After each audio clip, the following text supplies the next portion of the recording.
Today we are going to learn what is an accounting cycle or the accounting process.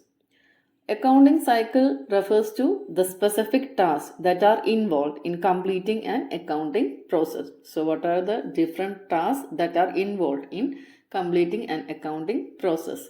That forms the accounting cycle. Okay.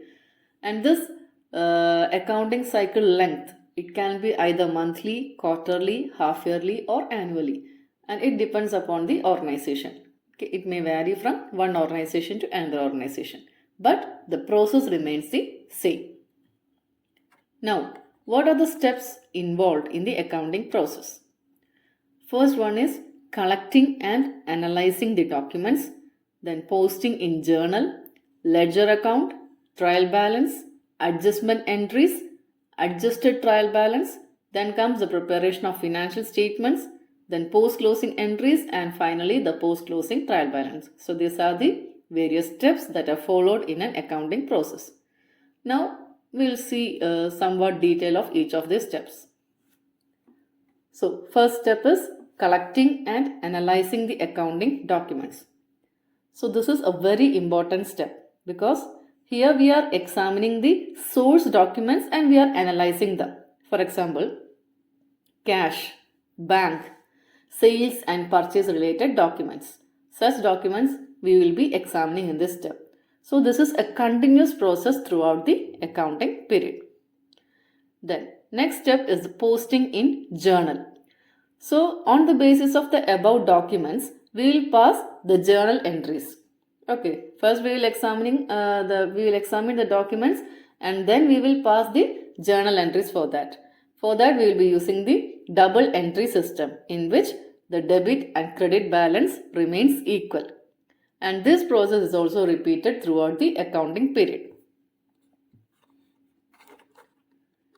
Third step, posting in ledger accounts.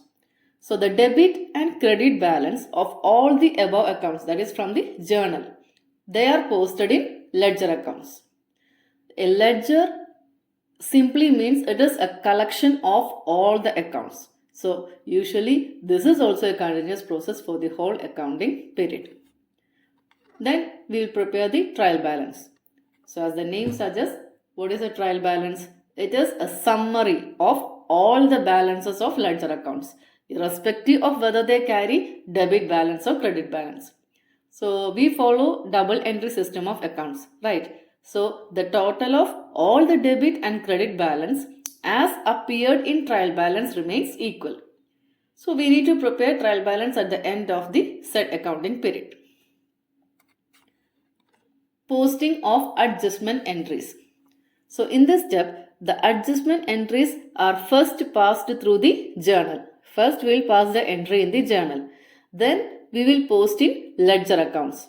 And finally, we will enter that in the trial balance. So in most of the cases, we used accrual basis of accounting in order to find out the correct value of revenue, expenses, assets and liabilities accounts.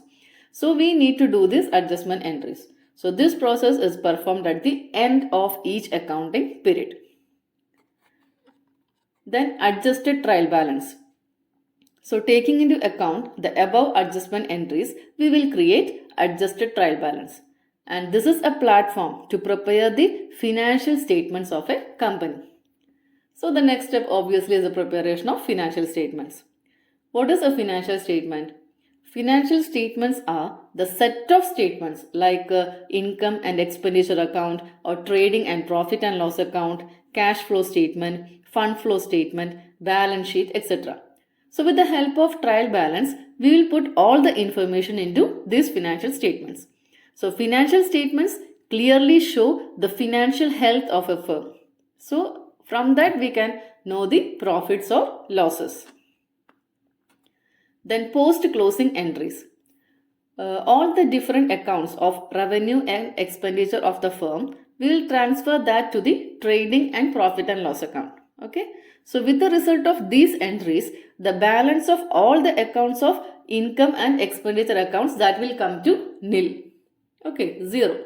So the net balance of these entries represents the profit or loss of the company. So, and that will be finally transferred to the owner's equity or capital. Then the final step is the post-closing trial balance. So here this post-closing trial balance, what it represents? Can you guess?